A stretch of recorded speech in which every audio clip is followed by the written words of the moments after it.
Hi ഗോസി here and welcome to another video. ഈ ഒരു വീഡിയോ ഞാൻ വേണ്ടിയിട്ട് കരുതി കൂട്ടി എടുത്ത ഒരു വീഡിയോ അല്ല കേട്ടോ. കാലാവസ്ഥയും വെക്കേഷൻ ടൈമും എല്ലാം കൂടെ തെളിച്ച വഴി അങ്ങോട്ട് ഞാൻ ക്യാമറയുമായിട്ട് അങ്ങോട്ട് പുറകെ ഒന്ന് ഫോളോ ചെയ്ത് ചെന്നു എന്ന് മാത്രം. അങ്ങനെ കിട്ടിപ്പോയ ഒരു വീഡിയോ ആണിത്. അപ്പോൾ അതുവഴി തന്നെ അങ്ങോട്ട് പോകാം അല്ലേ? ഈ സമ്മർ വെക്കേഷൻ നല്ല ചൂടായിട്ട് ഒന്ന് തുടക്കം കുറിച്ചു എങ്കിൽ തന്നെയും മഴ അങ്ങോട്ട് സമ്മർ വെക്കേഷന്റെ തലയെഴുത്ത് അങ്ങോട്ട് മാറ്റി കുറിച്ചു. കൂടുതലും മഴയൊക്കെ തന്നെയായിരുന്നു. ഇടക്കൊക്കെ ആ സമ്മറിനെ ഒന്ന് തലപൊക്കി നോക്കാൻ ചെറുതായിട്ടൊക്കെ ഒന്ന് അനുവദിച്ചു എന്ന് വേണമെങ്കിൽ പറയാം. വെക്കേഷൻ ടൈമിൽ എൻ്റെ ഇളയ സന്താനം ഇങ്ങനെ കാര്യമായിട്ട് സ്ക്രീൻ ടൈം ആണല്ലോ ഓടിച്ചൊരിയണ മഴയത്ത് ദാ ഇവിടെ കണ്ടോ, ഈ ഫിഷ് ടാങ്ക് പോലെ ഒരു ചെറിയൊരു സെറ്റപ്പ് ഇവിടെ ബാൽക്കണിയിലുണ്ട്.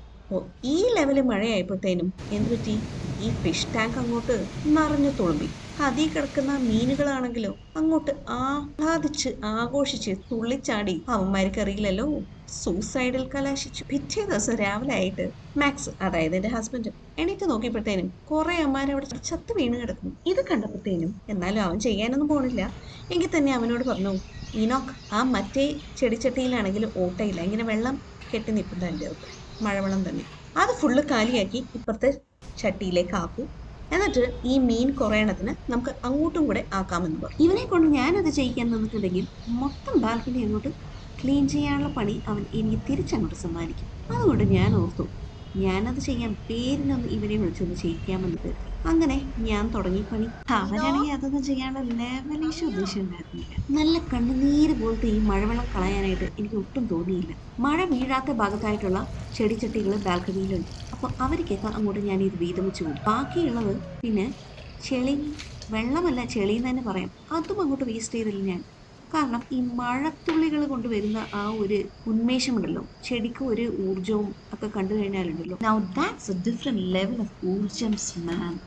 ഞാൻ ഒഴിച്ചിങ്ങോട്ട് തിരിച്ചു വരുമ്പോഴത്തേക്കും ഉണ്ടല്ലോ, ആ എക്സസൈസ് ഓട്ടയിലൂടെ ഇങ്ങോട്ട് എക്സിറ്റ് ആയി വരുന്ന വെള്ളം ഉണ്ടല്ലോ, അത് എന്തൊരു പ്യുവർ ആൻഡ് ക്രിസ്റ്റൽ ക്ലിയർ ആയിട്ടാണ് അവിടെ ഒഴുകി കിടക്കുന്നതെന്നുള്ളത് അപ്പോഴാണ് ഞാൻ അത് ശ്രദ്ധിച്ചത് പെട്ടെന്ന്. ഇത് കണ്ടോ, ഞാൻ അടുപ്പിച്ച് കാണിച്ചു തരാം. ഇത് ഞാൻ ഒഴിച്ചപ്പോൾ ഡയറക്റ്റ് ഡ്രോപ്പായ ആ ചെളി വെള്ളമാണത്. അടുത്ത് കിടക്കുന്നത് അത് അകത്തൂടെ ഇങ്ങോട്ട് പുറത്തേക്ക് ഇറങ്ങിയ വെള്ളം. Look at the difference. ഈ സമയം കൊണ്ട് ഈ ലെവൽ ഓഫ് പ്യൂരിഫിക്കേഷനോ. അപ്പോൾ നിങ്ങളുടെ പിള്ളേർക്ക് ഈ ഒരു ചാപ്റ്റർ ക്ലാസ്സിൽ എടുക്കാൻ നേരം ഗോഡ്സിന്റെ ഈ ഒരു വീഡിയോ ഒന്ന് കാണിച്ചു കൊടുക്കാം. നമ്മുടെ പിള്ളേർ ആയിരിക്കുന്ന ഒരു സിലബസ് അനുസരിച്ചും ഗ്രേഡ് അനുസരിച്ചും അവരുടെ ടെക്സ്റ്റ് ബുക്കിൽ തന്നെ ഉപയോഗിച്ചിട്ടുള്ള കൃത്യമായിട്ടുള്ള ആ വാക്കുകൾ ഉപയോഗിച്ച് നമുക്കത് അവർക്ക് എക്സ്പ്ലെയിൻ ചെയ്ത് കൊടുക്കാമെങ്കിൽ ആ ചാപ്റ്റർ അവർക്ക് മനസ്സിലാക്കാനും ഓർത്തിരിക്കാനും വലിയ ബുദ്ധിമുട്ട് കാണില്ല.